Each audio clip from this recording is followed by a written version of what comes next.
should I do then?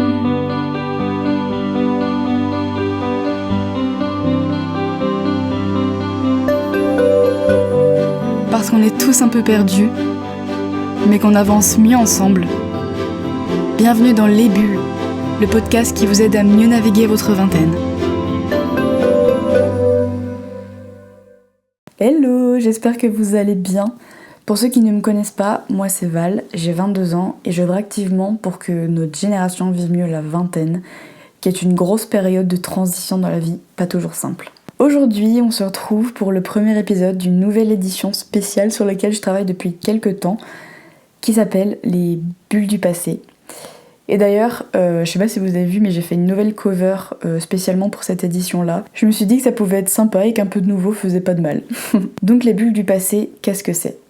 Et ben en fait, dans cette nouvelle édition, vous retrouverez des invités de 30, 40, 50 ans qui partageront ce que leur vingtaine leur a appris, grosso modo. Donc ils parleront de qui ils étaient à 20 ans, de ce qu'ils pensaient, des évolutions qu'ils ont eues dans leur vie pendant cette dizaine de leur vie, des moments clés de leur vingtaine, etc. Et donc, peu importe si on est entrepreneur, parent, artiste ou vagabond, ça montre qu'on passe tous par là et que même si on a chacun notre parcours, en fait, on avance à notre rythme et à la fin, on a tous une histoire à raconter. C'est pour ça que j'ai décidé de leur donner la parole. Donc, surtout pour nous montrer qu'on joue pas notre vie à 20 ans, on a tendance à vraiment trop se mettre la pression par rapport à ça et à penser que notre avenir est défini à notre âge. Alors qu'en fait, il y a tellement d'évolutions, rien qu'entre 20 ans et 25 ans, des vies se passent à ce moment-là de notre vie. Enfin, en tout cas, pour beaucoup de personnes, on continue de grandir. Donc voilà, je me suis dit que ça pouvait être intéressant d'entendre plusieurs témoignages de plein de profils différents, à plein d'âges différents aussi, de toutes ces personnes qui ont du recul. Et voilà, montrer que du coup, il n'y a pas de règles, et surtout pour nous rassurer et nous déculpabiliser. Et ça pourra peut-être aussi inspirer quelques-uns d'entre vous, qui sait. Et pour cette première édition, j'ai invité Gaëlle. Gaëlle qui vient d'avoir 30 ans d'ailleurs, donc elle vient de sortir de la vingtaine. Je me suis dit que ça pouvait être hyper intéressant que vous écoutez son témoignage. Alors elle a eu 40 vies, clairement, depuis sa vingtaine jusqu'à maintenant. Elle a vécu 40 000 trucs, et avec du coup évidemment beaucoup de virages dans sa vie, beaucoup d'évolutions, de doutes aussi, et que son recul à peine 30 ans peut inspirer beaucoup, je pense. Donc voilà, dans tous les cas, elle se présentera juste après, donc je vous laisse avec la suite de l'épisode. Très bonne écoute. Bon, coucou les gars, me revoilà du coup avec Gaëlle. Merci d'être ici aujourd'hui. Est-ce que tu peux te présenter ? Ça me fait trop plaisir d'être là parce que j'ai regardé, d'ailleurs, juste avant qu'on commence le podcast, j'ai regardé quand est-ce qu'on s'était écrit la première fois et ça remonte à presque 1 an. Et de voir que tu as créé ce podcast, c'est génial. Du coup, moi, je m'appelle Gaëlle Wagner. Et ça y est, j'ai passé la trentaine. Je pensais pas dire ça un jour, mais bon, on y passe tous.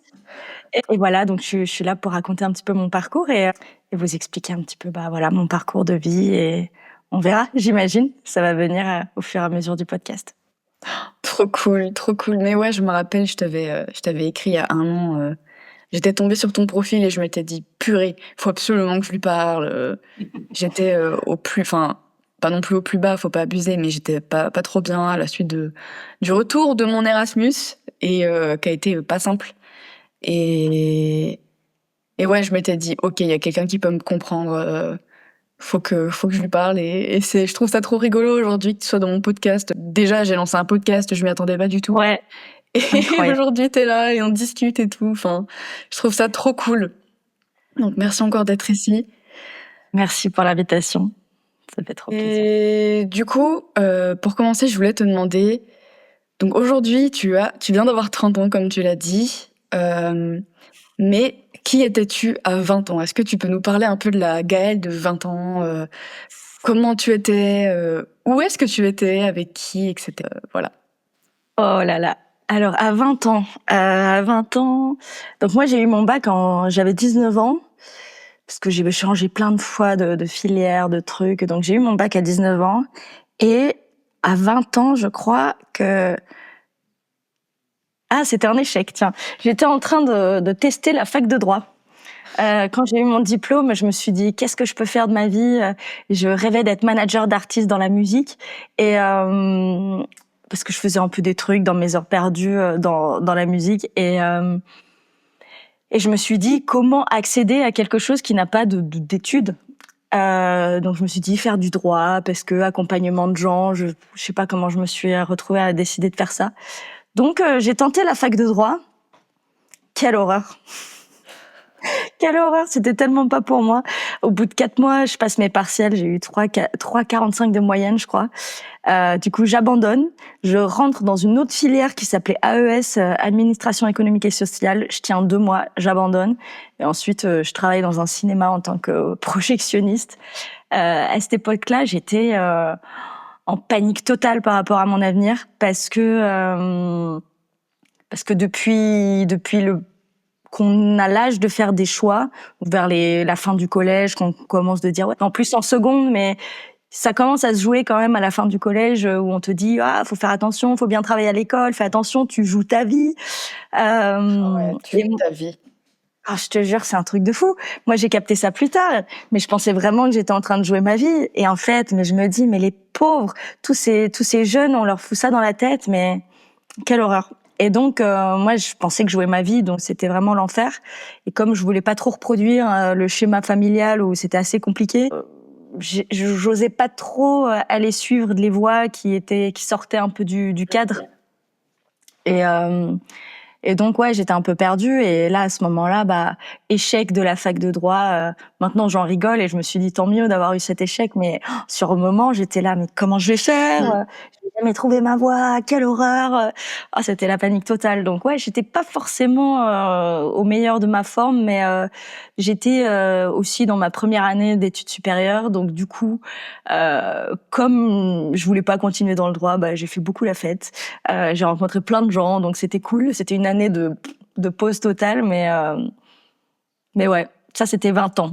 Mais après la vingtaine, ouais, c'était... Et d'ailleurs, est-ce que tu as gardé des gens de cette époque-là, des rencontres que tu as pu faire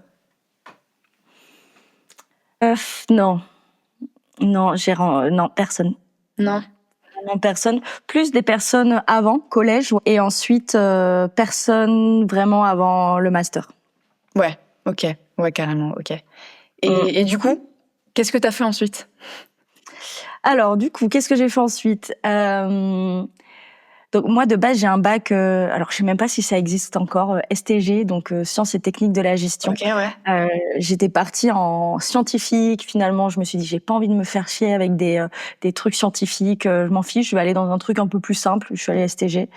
Et moi, ça a été assez compliqué parce que comme j'ai fait cette filière-là qui est considérée comme étant filière professionnelle, eh bien les gens ne comprenaient pas trop pourquoi je voulais continuer dans des études plus longues ou quoi. Donc j'ai fait un BTS. Gestion des PME, PMI, c'était horrible aussi. Mais j'ai tenu bon. Et c'est là que je me suis dit, j'ai envie de continuer les études et je rêvais de rentrer dans un IAE. Parce que dans ma tête, on allait gagner de l'argent en faisant du commerce ou en étant dans une école de commerce ou similaire aux écoles de commerce. Et donc, j'ai postulé à beaucoup d'écoles. Ils m'ont refusé parce que je venais d'un BTS. Ils comprenaient pas pourquoi je faisais une licence pro. Donc, 4, 5, 6 refus assez durs. Et une école me prend, la seule où je pensais pas aller.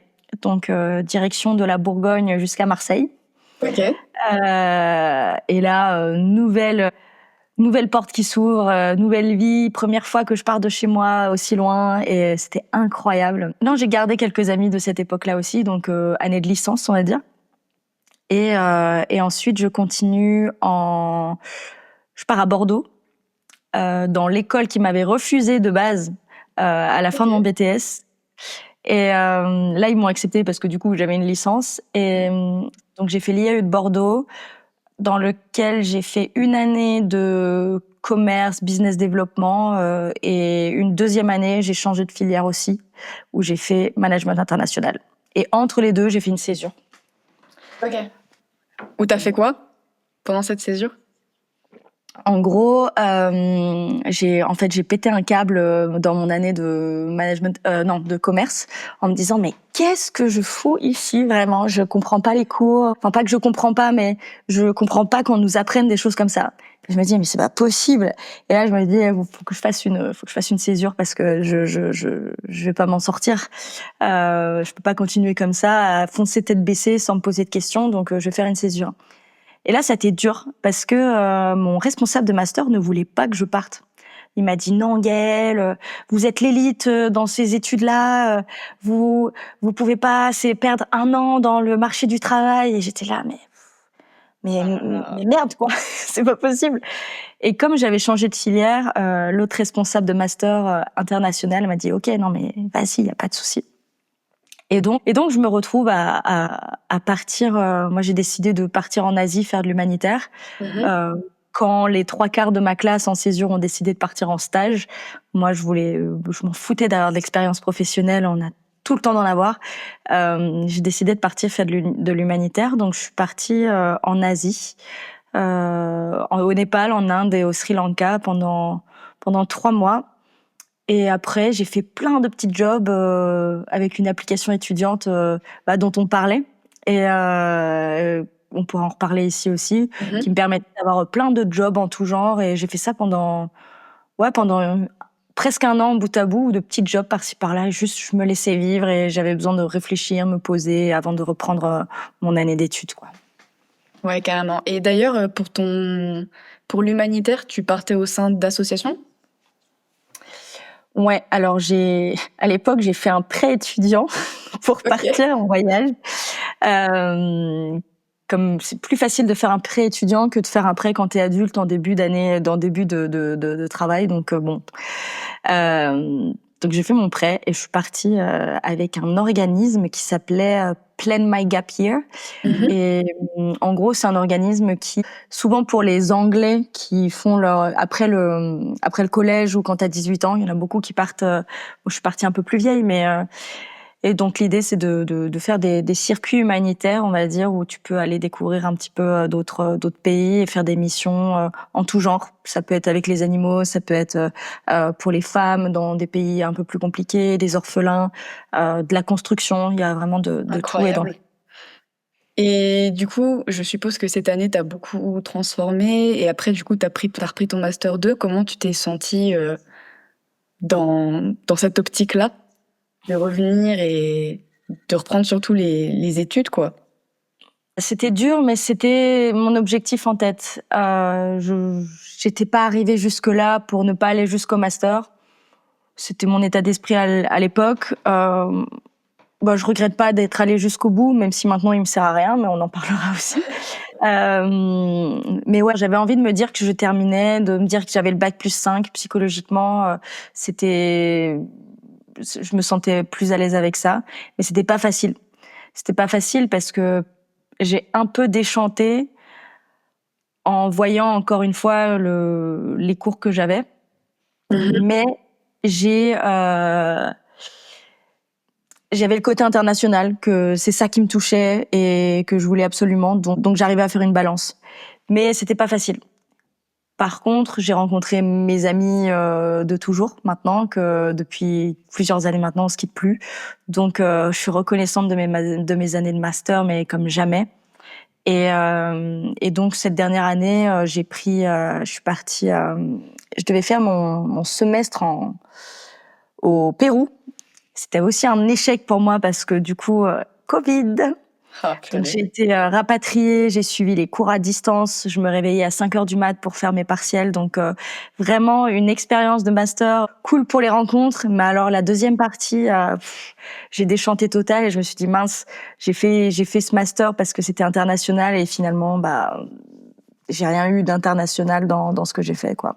Mais j'avais l'anglais, donc bon. Et d'ailleurs, à partir de ce moment-là, quand tu étais encore en master et que tu étais justement dans cette dernière année, même si du coup tu n'aimais pas ce que tu faisais, est-ce que tu avais l'impression d'aller au bout juste pour le fait d'avoir un master ou tu te projetais quand même après avec des objectifs, etc. Je pense que j'avais un espoir de trouver ma voie. en me disant, psychologiquement, je me disais, je vais finir mon master et je trouverai ma voie. Alors que j'avais aucune idée, et ça me stressait beaucoup, toujours ce stress de qu'est-ce que je vais faire de ma vie. Et donc ça me tenait en fait. Le fait de faire des études me tenait dans un espèce de rythme où je me disais cool, bah je vais trouver ma voie grâce à ce master, etc. Mais je savais pas où aller, je savais pas ce qui me plaisait, je savais pas quel métier que j'avais envie de faire. Donc compliqué, rien que de trouver des stages, de savoir vers quoi se diriger. Donc c'était très compliqué pour moi. J'ai fini par prendre des stages un peu au hasard. Euh, je postulais un peu partout. Et là où on me prenait, je me disais, bon, bah, vas-y, je prends. Donc, j'avais fait un stage, moi, c'était, sur le papier, c'était chouette. C'était dans le cinéma, mais finalement, j'étais dans un bureau avec des gens qui parlaient jamais, aucune cohésion d'équipe à Paris. Enfin, bref, c'était compliqué. Et en fait, quand j'ai passé ma soutenance et que j'ai eu mon master, c'est là que je me suis retrouvée un peu, là, dans la vie. Je me dis, OK, c'est maintenant que c'est censé commencer. Et je sais pas quoi faire. Donc très compliqué quoi. Et là j'ai vécu un moment psychologiquement assez dur parce que autour de moi j'avais mes amis qui commençaient à trouver leur place dans une entreprise, savoir ce qu'ils veulent faire, ou bien juste tenter des choses et se sentir bien dans certaines boîtes ou quoi. Et moi j'étais à des années-lumière, j'avais envie de faire de l'humanitaire, mais je savais pas comment avoir de l'argent vis-à-vis de ça. Enfin, du coup, je me sentais vraiment en décalage. Mais bon, je pense que ça fait partie du jeu aussi. J'ai postulé, j'ai eu mon premier job. J'ai tenu 3 mois et ils m'ont dit Gaëlle, c'est pas pour toi. Tu seras pas heureuse avec nous. Je les adorais, mais c'est vrai, j'allais pas être heureuse avec eux, quoi. T'as dit que t'as trouvé ton premier emploi, mais du coup, t'as mis combien de temps à le trouver entre la fin du master et l'embauche? Parce que apparemment, c'est un moment aussi assez compliqué, en mode, t'es balancé dans le monde du travail et je sais qu'il y en a plein qui peuvent mettre longtemps à en trouver. Donc, comment ça s'est passé pour toi? Et j'ai eu de la chance. Pour le coup, j'ai pas du tout galéré. Mais après, comme je postulais partout, j'avais pas forcément de restrictions, de taf. Non, j'ai passé ma soutenance en novembre et en décembre j'avais trouvé, tu vois. Donc vraiment, j'ai été super rapide. Moi, c'est vraiment le côté scolaire qui était compliqué. Et là, j'ai trouvé en tant que commercial dans une start-up dans l'environnement. Donc c'était cool, équipe cool, mais c'était pas pour moi de passer, je sais pas combien d'appels par jour, Tu m'étonnes. de rester au bureau. J'avais 3 heures de trajet par jour pour y aller. Non, c'était Ah ouais, l'enfer. donc t'as trouvé un travail assez loin de chez toi, du coup? Ouais, parce que je vivais pas intramuros à Paris et donc il y avait les travaux des JO en plus, donc c'était un peu l'enfer. Et ouais, donc j'avais 3 heures au cumulé par jour. Ah ouais, OK, donc premier emploi assez Horrible. mouvementé, purée. Et après, du coup, après ces 3 mois-là, tu t'es sentie comment? Après ces 3 mois-là, concrètement, je me suis sentie comme une merde. Parce que j'avais cet espoir de me dire ouah, trop cool, j'ai trouvé mon premier emploi hyper vite, incroyable. Ensuite, je me dis dans l'environnement, quelque chose qui a du sens pour moi et dans mes convictions, donc trop bien. Je me retrouvais avec des agriculteurs en déplacement professionnel. Je mettais mes bottes, on allait voir des champs. Donc je me suis dit cool, c'est trop bien, ça peut le faire. Puis je crois aux produits, enfin je crois aux services, etc. Impossible.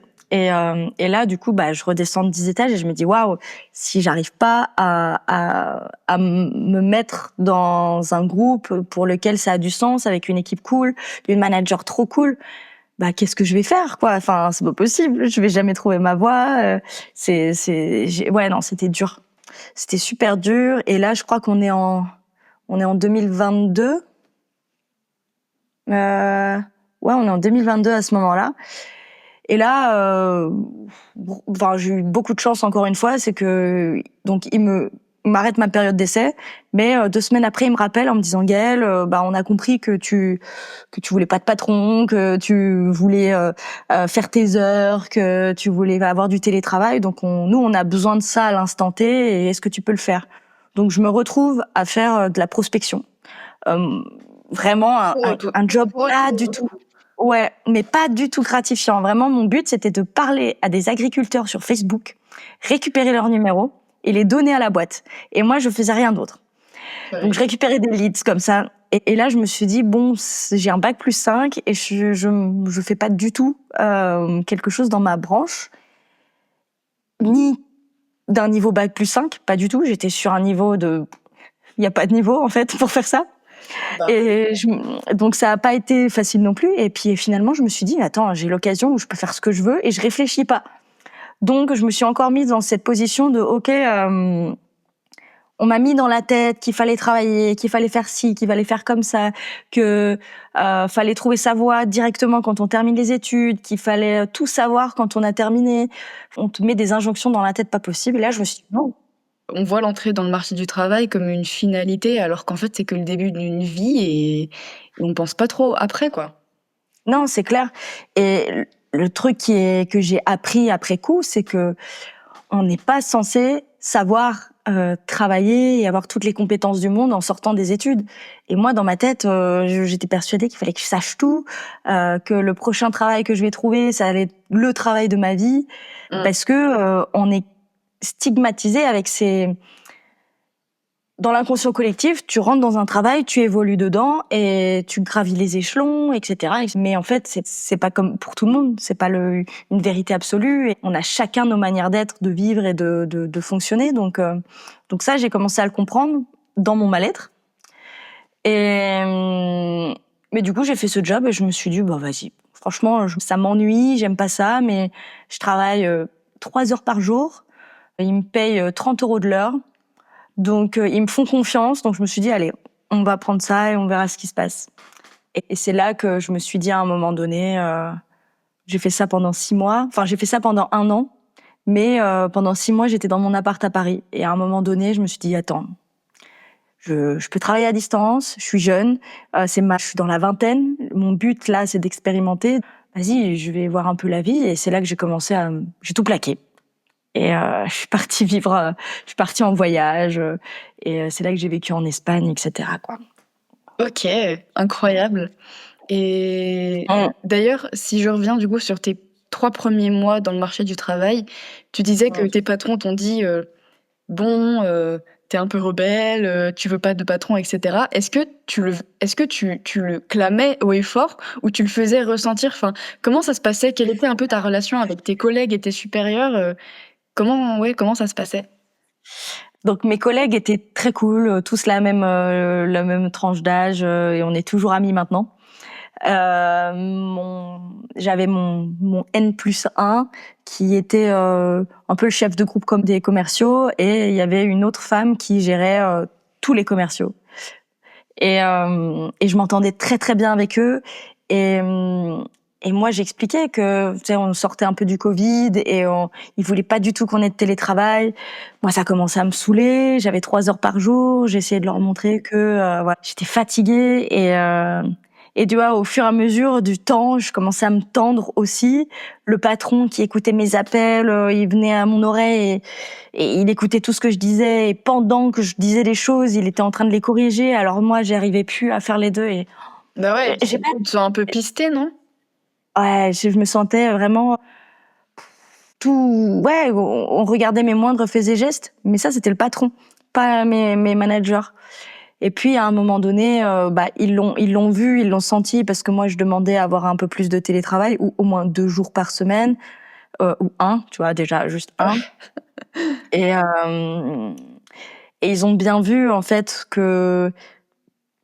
En gros, ma manager, elle fait beaucoup d'accompagnement. Elle a été manager sur beaucoup et franchement, je la remercie encore du plus profond de mon cœur d'avoir pu voir qui j'étais avant même moi de le comprendre. Et elle s'appelle Lucie. Et si un jour elle écoute ça, je lui fais une grosse dédicace. Mais mais ouais, elle m'a dit, Gaëlle, tu seras pas heureuse avec nous. On a bien vu, t'es quelqu'un qui bouge, quelqu'un qui a envie de pas être hors cadre ni d'avoir ses propres règles, mais il y a pas qu'une manière de travailler en fait. Et ça, je l'avais pas vraiment compris. Et elle l'a vu, et ça a été très dur au début quand ils m'ont dit non, parce que voilà, tu te remets en question, mince, ben non, j'ai pas réussi, c'est un échec. Et en fait, après coup, merci, parce que si j'étais restée là-bas, j'aurais pas été bien du tout. Le burn-out à 40 ans, il aurait été là, ça c'est sûr. Et du coup, à cette époque-là, t'avais quel âge? Alors j'avais... Ouais, parce que ça, je l'ai pas dit, j'ai fini mes études très tard. Hein. J'ai fini mes études, j'avais 27 ans. Ah ouais, Et t'as quand même ouais. 7 ans qui sont passés depuis ta fameuse licence de droit, là. C'est assez fou. Ouais. Parce que j'ai testé des choses, en fait, et je me suis autorisée. Donc, tester cette fac de droit. Après, je suis partie en BTS, j'ai fait une licence. Après, première année de master, la césure, qui me rajoute une année. Et mon année de master 2 était sur 2 ans. Enfin, sur 1 an et demi, donc 2 années scolaires. Donc, du coup, ça m'a encore ajouté une année de plus. En soi, j'avais terminé à 26 ans et demi, 27 ans, mais ouais, j'ai mis mon temps. Et tu vois, c'est pas pour autant j'ai trouvé ma voie directe. Je la cherche encore, mais je suis totalement en accord avec ça. Bah ouais, carrément. Mais d'ailleurs, du coup, à ce moment-là, t'avais pas du tout trouvé ta voie du tout, enfin, surtout dans le marché du travail. Non. Mais est-ce que, vu que t'as expérimenté beaucoup de choses, testé, etc., t'as quand même senti une grosse différence entre la Gaëlle de 20 ans et la Gaëlle de 27 ans, par rapport à, je sais pas, certaines réalisations ou ta relation avec justement le travail en général enfin, quelles sont les grandes différences que tu voirais? Alors oui, j'ai clairement beaucoup évolué et, et j'ai pris conscience en fait de l'absurdité des choses qu'on nous mettait en tête quand on était plus jeune. Et, euh, et je sais pas pourquoi ça me fait penser à ça, mais le jour où j'ai passé ma soutenance de master, ça c'était quelque chose aussi d'assez drôle parce que ma responsable de master, elle me dit bon Gaëlle, qu'est-ce que tu vas faire maintenant dans la vie quoi? Quels sont tes projets? Où vas-tu postuler? Et moi à cette époque-là, j'avais même pas l'envie de postuler nulle part. Bon, je l'ai fait quand même après coup, mais je lui dis bah écoutez, j'ai envie de me perdre un petit peu. J'ai besoin de sortir du moule pour réfléchir moi-même parce que là j'ai grandi avec mes parents, ensuite on me met dans la tête qu'il faut que je fasse des études, qu'il faut que je gagne de l'argent, que c'est ces études qui rapportent de l'argent, blablabla. Donc toi t'as pas confiance, t'es jeune, bah t'es une éponge, tu suis le chemin parce qu'on te dit que c'est ça. Et à un moment donné tu te réveilles et tu te dis mais mince, en fait j'ai jamais pensé pour moi-même, maintenant qu'est-ce que je veux faire? Donc je lui explique tout ça et là elle me sort faites attention Gaëlle, hein, parce que en suivant cette voie, vous allez finir par planter des légumes dans une ZAD. Mais c'est quoi? Oh, je te jure. Et durant un de mes voyages, j'avais rencontré quelqu'un qui avait vécu dans une ZAD. Et du coup, je rêvais. Je lui ai dit, mais emmène-moi, s'il te plaît. Je vais faire de la jardinerie là-bas et je vais lui envoyer une photo. J'ai jamais eu l'occasion. Mais c'est prévu. Je compte le faire un jour. Mais, mais ouais, non, enfin, c'était dur, quoi, en fait, c'est dur de rester droite dans ses bottes et dans ses positions quand tout autour de toi te crie et te montre le contraire. Bah ouais. Et ça, c'est dur. Et en fait, il y a beaucoup plus de personnes qu'on le pense qui sont dans ce cas-là. Sauf que, bah, on n'ose pas trop parler, on n'ose pas trop le dire. Et peut-être que t'étais dans ce cas-là quand t'es venu m'écouter, enfin, quand t'es venu me parler, en me disant, je suis un peu perdue en rentrant des études, etc. Moi, j'ai osé porter la parole sur les réseaux sociaux, mais bon, j'ai quel âge? J'ai 30 ans, mais j'aurais pu le faire avant, comme tu le fais maintenant, et bravo pour ça en tout cas. Et donc, ouais, tout ce que j'ai appris, c'est que, ouais, on nous met des absurdités dans la tête, et finalement, tout ce que j'avais en moi et que j'ai occulté pour me calquer aux autres et comprendre, écouter les adultes, c'était la vérité. Et j'ai douté de moi, j'ai douté de tout ce que j'avais au fond de moi parce que j'écoutais les autres et je me suis perdue sur un chemin qui n'était pas forcément le mien, mais c'était celui à faire dans tous les cas. En sortant des études, j'ai repris confiance. Je me suis rendu compte aussi que rien n'est grave. On est des petits humains sur une grosse boule dans l'espace.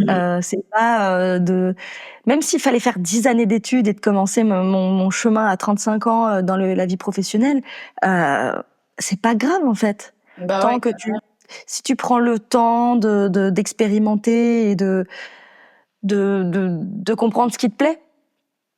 Et ouais, donc l'idée qui ressort de ça, c'est ouais, fais-toi confiance, rien n'est grave. l'incertitude, c'est normal. On nous bassine tellement, on rentre en mode robot, on se pose plus de questions, mais c'est normal de pas savoir ce qu'on veut faire en sortant des études. Bah Enfin, ouais, carrément. Et il puis y en a qui ont. le gros déclic que j'ai eu cette année, et notamment grâce aussi à tes partages, etc., c'est que, comme tu l'as dit, on nous met dans la tête qu'il faut qu'on trouve notre voie. Mais premièrement, qui a dit qu'on avait une seule voie? Comme s'il y avait, tu sais, un seul chemin pour nous. Alors Mm, que la vie, en fait, bah, est longue et que, à tout moment, on peut bifurquer, on peut essayer quelque chose et ensuite en essayer d'autres, etc. Enfin, les adultes d'aujourd'hui s'en rendent compte. Enfin, on voit de plus en plus d'adultes qui se réorientent, etc. Et du coup, comme on nous formate à vouloir trouver notre voie, on diabolise le fait de se perdre. Et du coup, on panique. Et alors que qui a dit que se perdre, c'était mauvais, en fait? Qui a dit que justement, c'est ça qui est fun. Enfin, comme s'il y avait une seule fin en soi et que bah, ça revient un peu en mode, enfin, à la citation, la vie, c'est plutôt le chemin plutôt que la destination. mm. Bah oui, parce que la destination en soi, c'est quoi? C'est la mort, tu vois. La fin, c'est la mort. Et la vie, c'est juste une accumulation, une suite d'événements. Et dans tous les cas, les choses s'enchaînent. Donc, pourquoi vouloir trouver un chemin, tu vois? Enfin, moi, c'est vraiment ça le gros déclic que j'ai eu, le fait d'être OK avec le fait de se perdre et de ne plus le voir comme quelque chose de mauvais. Genre, je me suis dit: «Mais en fait, c'est cool d'essayer des trucs et de pas». Bah, t'as de la chance de le voir à cet âge-là, je pense. Parce que c'est clairement l'état d'esprit qu'il faut avoir, je pense. Comme tu dis, se perdre, c'est tellement bien. Parce que perdre, ça veut dire que tu cherches ton chemin, donc t'es Mmh. sur la bonne voie. Et qu'importe, je sais plus qui c'est qui dit cette phrase, The obstacle is the way, pour dire que l'obstacle c'est le chemin. C'est que à chaque fois tu vas apprendre des choses sur ton chemin, et c'est vraiment c'est nos erreurs qui vont nous apprendre les plus belles leçons. Donc, plus t'expérimentes, plus t'as de rations d'erreurs que tu vas expérimenter, plus tu vas apprendre et plus tu vas savoir, plus tu vas éliminer les choses que tu veux pas, que tu aimes pas. Et en fait, je suis persuadée que la vingtaine, c'est pour expérimenter.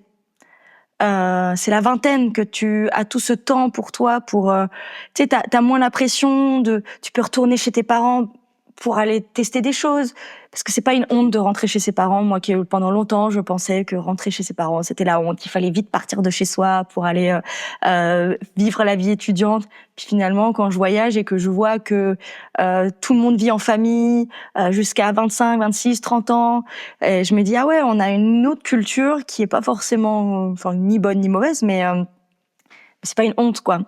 Bref, petit aparté. Mais du coup, je pense réellement que la vingtaine, c'est pour expérimenter. Faut expérimenter. Parce que c'est ça qui nous permet de comprendre, ouais, ce qu'on n'aime pas.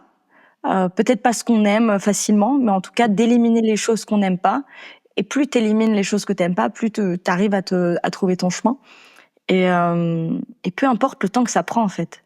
Et c'est ça aussi qui est très important à retenir, c'est que se comparer, c'est très très très facile, mais c'est le pire fléau qui existe. Et même moi encore, ça m'arrive de retomber dans des schémas où je me compare, et ça te fait partir dans des chemins qui sont pas les tiens. Tu perds du temps et tu te dis, mais merde, bon, fallait prendre ce chemin-là quand même pour le comprendre, mais ouais, faut pas se comparer parce qu'on a chacun notre vitesse, chacun notre, enfin, on est tous différents. Donc, si toi tu dois passer par 5 ans de réflexion ou 10 ans et que tu trouveras ta voie à ce moment-là, bah très bien. Je pense que le temps qu'on se donne maintenant pour réfléchir, c'est le temps de gagner tous ces adultes qui font je me compte pas comme une adulte, tous ces adultes qui font des burn-out à 40 ans, 50 ans. Bah, c'est les gens qui ont choisi de suivre une voie tracée parce que bah c'était comme ça beaucoup plus à l'époque, et ils se sont pas posé de questions, et d'un coup bam, ils se réveillent, ils comprennent plus pourquoi ils en sont là. Bah, c'est ça. En fait, c'est important de se demander, ce qui vient vraiment de nous ou ce qui vient des autres, en nous faisant penser que ça vient de nous. C'est ça. Mais c'est dur de faire preuve de ce discernement-là. C'est super dur. Carrément. Mais juste le fait d'en avoir conscience, ça peut tellement changer plein de choses. Nous arrivons à la fin de cette première partie de l'épisode avec Gaëlle. Je poste toujours en 2 parties parce que je me dis que 1h, 1h15, ça risque d'être un peu long pour un épisode. Et que c'est peut-être plus simple si je le sors en 2 parties. C'est aussi plus agréable à l'écoute étant donné que 30-35 minutes on peut l'écouter sur un trajet. Mais vous inquiétez pas, je poste la 2e partie dans 1 semaine. En attendant, j'espère que cette première partie vous aura plu, qu'elle vous aura parlé, peut-être inspiré, peut-être fait penser à votre vie et remettre tout en question, j'en sais rien. Mais moi perso, Gaëlle, c'est vraiment quelqu'un qui m'inspire énormément et qui m'a vraiment beaucoup aidée quand j'en avais grandement besoin.